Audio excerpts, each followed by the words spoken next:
Assalamualaikum warahmatullahi wabarakatuh. Pada kesempatan kali ini, kami akan memaparkan materi mengenai budidaya ikan mujair.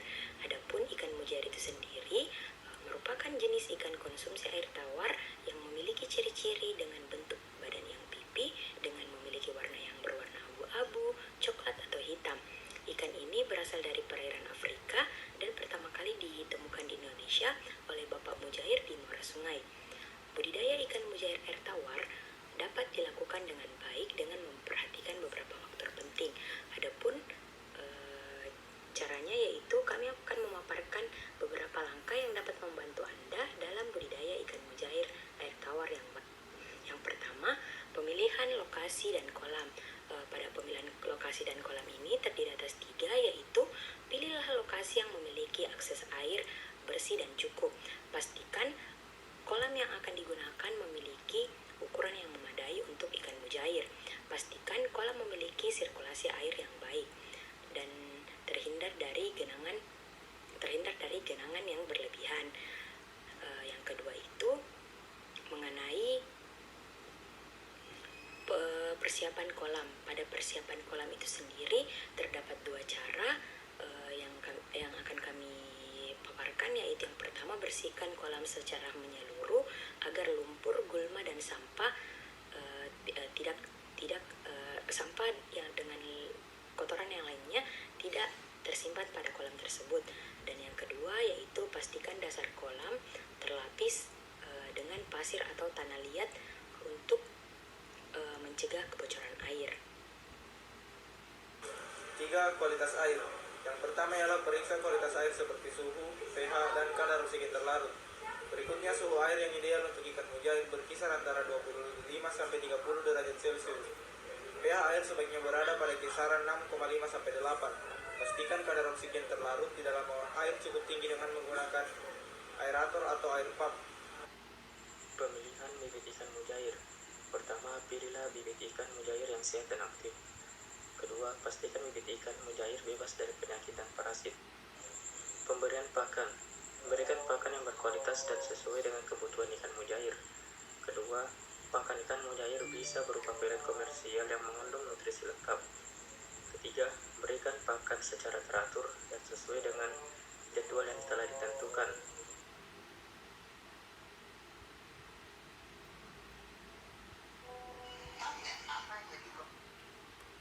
Pengelolaan lingkungan. Pertama, jagalah kebersihan kolam dengan rutin membersihkan lumpur, sisa pakan, dan kotoran lainnya. Kedua, kontrol penggunaan gulma agar tidak mengandung pertumbuhan ikan. Ketiga, lindungi kolam dari hama dan predator dengan menggunakan jaring atau sistem pemagaran.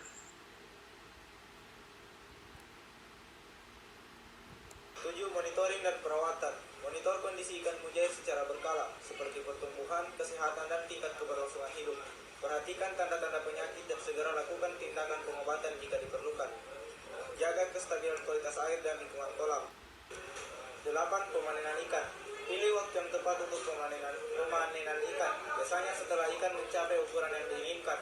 Gunakan teknik pemanenan yang benar untuk menghindari cedera pada ikan. Baik, Assalamualaikum warahmatullahi wabarakatuh. Sebelumnya terima kasih kepada pemateri dan perkenalkan, nama saya Andi Risdayanti. Saya ingin bertanya kepada penyuluh Ibu Nur Alifah. Yang pertanyaan pertama saya itu, mengapa ikan yang saya pelihara atau ikan yang saya budidayakan mengalami kekerdilan?